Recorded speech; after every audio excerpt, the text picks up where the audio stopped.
ഇന്ന് മെയ് 17 ഞായറാഴ്ച വെസ്റ്റേൺ ബോർഡറിലൂടെ 3 ഡ്രോണുകളാണ് യുഎയിലേക്ക് വന്നത്. അതിൽ 2 വിജയകരമായി നിർവീര്യമാക്കുകയും ഒരെണ്ണം അൽദഫ്ര മേഖലയിലുള്ള ബറാക്ക ന്യൂക്ലിയർ പവർ പ്ലാന്റിൻ്റെ ആ പ്രിമൈസസിൻ്റെ ആ ചുറ്റളവിൻ്റെ പുറത്തുള്ള ഒരു ഇലക്ട്രിക് ജനറേറ്ററിൽ വന്ന് പതിക്കുകയും ചെയ്തതായിട്ട് മിനിസ്ട്രി ഓഫ് ഡിഫൻസ് അറിയിച്ചിട്ടുണ്ട്. യുഎഇയുടെ വെസ്റ്റേൺ ബോർഡർ വഴി കടന്നു വന്ന ഡ്രോണുകൾ അതിൻ്റെ ഉറവിടം, വരുന്ന ടെറിട്ടറി എവിടെയാണ് എന്നതിനെക്കുറിച്ചുള്ള ഇൻവെസ്റ്റിഗേഷൻ നടക്കുകയാണെന്ന് യുഎഇയുടെ മിനിസ്ട്രി ഓഫ് ഡിഫൻസ് അറിയിച്ചിട്ടുണ്ട്. ചെറിയ തീപിടുത്തമുണ്ടായി, ആളപായമൊന്നും ഉണ്ടായിട്ടില്ല, റേഡിയേഷനൊന്നും പുറത്തു വന്നിട്ടില്ല. അതുമായി ബന്ധപ്പെട്ട് സുസ്ഥിരതയ്ക്ക്, അതിൻ്റെ സേഫ്റ്റിക്ക് യാതൊരു പ്രശ്നവും ഉണ്ടായിട്ടില്ല.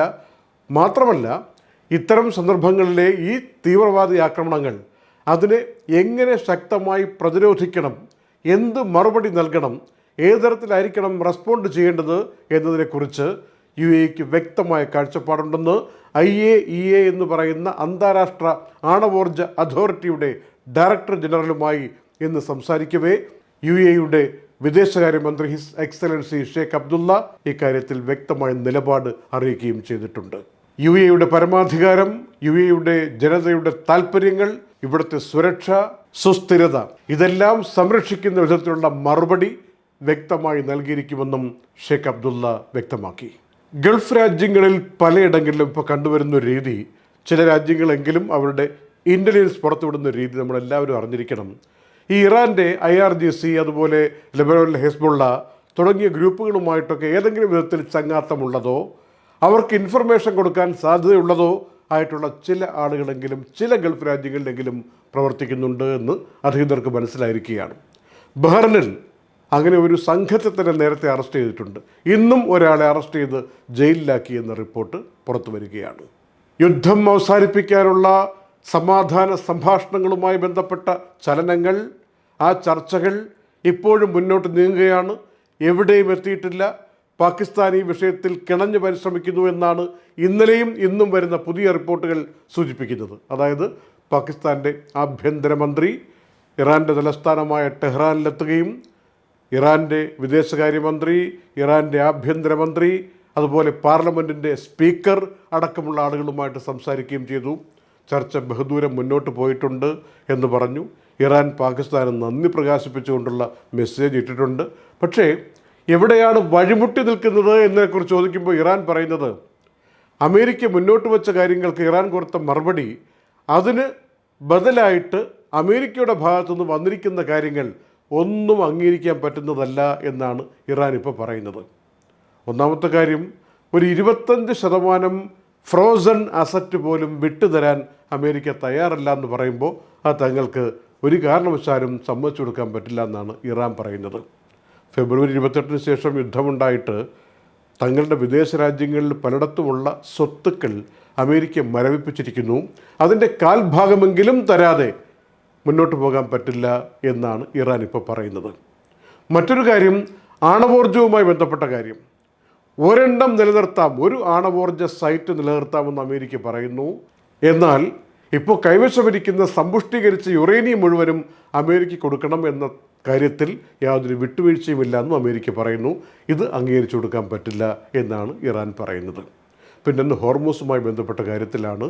അതിൻ്റെ മാനേജ്മെൻറ്റ്, പരമാധികാരം ഇറാനാണ്, അതും വിട്ടുകൊടുക്കാൻ തയ്യാറല്ല. ഇങ്ങനെ 2-3 വിഷയങ്ങൾ നിൽക്കുമ്പോൾ ഒരു കാരണവശാലും ഒരു അവസാനം എന്ന രൂപത്തിലേക്ക് എത്താൻ പറ്റില്ല എന്ന് ഇറാൻ വിശ്വസിക്കുന്നതായിട്ട് ഫാർസ് ന്യൂസ് ഏജൻസി ഇന്ന് വൈകുന്നേരം റിപ്പോർട്ട് ചെയ്യുകയാണ്. അതിൻ്റെ കൂട്ടത്തിൽ അമേരിക്കയ്ക്ക് തിരിച്ചൊരു ഭീഷണി കൂടി ഇറാൻ ഇന്ന് മുന്നോട്ട് വയ്ക്കുന്നത്, ഏതെങ്കിലും തരത്തിൽ ഈ വെടിനിർത്തലൊക്കെ മറന്നുകൊണ്ട് ഇറാന് മേൽ അമേരിക്ക വീണ്ടും ആക്രമണം ഉണ്ടാക്കിയാൽ, തുടർന്നാൽ അമേരിക്ക വിചാരിക്കാത്ത തലങ്ങളിലായിരിക്കും തിരിച്ചടി ഉണ്ടാവുക. അപ്രതീക്ഷിത തിരിച്ചടി കൊടുക്കാൻ വേണ്ടി ഇറാൻ സജ്ജമായിരിക്കുകയാണ് എന്നൊക്കെയാണ് ഇറാൻ്റെ സൈനിക വക്താവ് അബുൽ ഫസൽ ഷക്രാച്ചി ഇന്ന് വ്യക്തമാക്കിയിരിക്കുന്നത്. ഇന്ന് വൈകുന്നേരം ദുൽഹജ്ജ് മാസപ്പിറ കണ്ടതിൻ്റെ അറിയിപ്പ് ആദ്യം ഒമാനിൽ നിന്ന് വന്നു. തുടർന്ന് സൗദി അറേബ്യ, UAE അടക്കമുള്ള ഗൾഫ് രാജ്യങ്ങളിൽ നാളെ മെയ് 18 ആയിരിക്കും ദുൽഹജ്ജ് ആരംഭം എന്ന അറിയിപ്പ് വന്നിട്ടുണ്ട്. ഇത് അനുസരിച്ച് മെയ് 26 ചൊവ്വാഴ്ച അറഫാ ദിനം, മെയ് 27 ബുധനാഴ്ചയായിരിക്കും ബലിപെരുന്നാൾ എന്ന അറിയിപ്പും വന്നിരിക്കുകയാണ്. യുദ്ധം അവസാനിപ്പിക്കാനുള്ള ശ്രമങ്ങൾ ഇത്രയും ദിവസങ്ങൾ, ആഴ്ചകൾ, മാസങ്ങൾ ഇങ്ങനെ പിന്നിട്ട് പോകുമ്പോൾ പല ഭാഗത്തു നിന്നും മന്ദീഭവിച്ച് കിടക്കുന്നോ എന്ന് നിരീക്ഷകർ സംശയിക്കുകയാണ്. നേരത്തെ വന്ന അതേ ചൂടിൽ സമാധാന സംഭാഷണങ്ങളൊക്കെ മുന്നോട്ട് കൊണ്ടുപോയി ഒരു ഒത്തുതീർപ്പിൽ എത്തിക്കേണ്ടത് ലോകത്തിൻ്റെ ആവശ്യമായി മാറിയിരിക്കുകയാണ്. ഏതെങ്കിലും ഒരു പ്രദേശത്തിൻ്റെയോ ഒരു മേഖലയുടെയോ ഏതെങ്കിലും ചില രാജ്യങ്ങളുടെയോ മാത്രം വിഷയമല്ല. യുദ്ധവുമായി ബന്ധപ്പെട്ട് 200-ലധികം രാജ്യങ്ങളും ടെറിട്ടറികളും ഇപ്പോൾ ബുദ്ധിമുട്ട് നേരിടുകയാണെന്ന് എല്ലാവർക്കും മനസ്സിലായി. യുദ്ധം തുടങ്ങിവെച്ച അമേരിക്കയിലും ഇസ്രയേലിലും അവരുടേതായ സാമ്പത്തിക പ്രശ്നങ്ങൾ വേറെ. യുദ്ധം നേരിടുന്ന ഇറാനിലാണെങ്കിൽ അവിടുത്തെ എല്ലാ അടിസ്ഥാന സൗകര്യ വിഷയങ്ങളിലും പ്രശ്നങ്ങളാണ്. സാമ്പത്തികം മാത്രമല്ല, ജനജീവിതത്തിലടക്കം വിഷയങ്ങളാണ്. ചുറ്റുവട്ടത്തുള്ള ഗൾഫ്, മിഡിൽ ഈസ്റ്റ് മേഖലയ്ക്ക് അതിൻ്റേതായ വിഷയങ്ങളാണ്.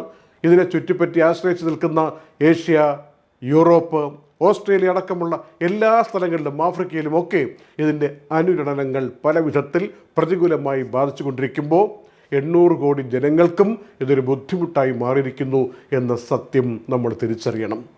റഷ്യയും ഉക്രൈനും തമ്മിൽ പോരാടിയതുപോലെയല്ല എന്ന കാര്യം കൂടി മനസ്സിലാക്കിക്കൊണ്ട് ഇതിന് സമാധാന സംഭാഷണങ്ങൾക്ക് ശക്തി പകർന്നുകൊണ്ട് ആരെങ്കിലുമൊക്കെ മുന്നോട്ട് വന്നൊരു ഒത്തുതീർപ്പ് ഉണ്ടായില്ലെങ്കിൽ അപകടത്തിലേക്ക് പോകുമെന്ന വിധത്തിൽ ലോകം ഇപ്പോൾ വളരെ ഗൗരവത്തിൽ ചിന്തിക്കാൻ തുടങ്ങിയിരിക്കുന്നു. ഈ സാഹചര്യത്തിൽ അങ്ങനെയുള്ള വിവേകം എല്ലാ ഭാഗത്തുനിന്നും ഉണ്ടാകട്ടെ എന്ന് നമുക്ക് ഈ രാത്രിയിലും ആശിക്കാം, ആശംസിക്കാം, പ്രാർത്ഥിക്കാം. Night updates supported by Hashim Hypermarket, Kalyan Jewellers, Lulu, Arim Bakers, eLessons.net, Fira Foods, Dhanvantari Ayurveda, Al-Sud Cargo, Gold Star Rent-A-Car, Dr. Rasina's Ayurvedic Clinic, I'm Golden Diamonds, Choco World, Vintage Lux Real Estate, Partha Signature, Abu Shagara, Sharjah.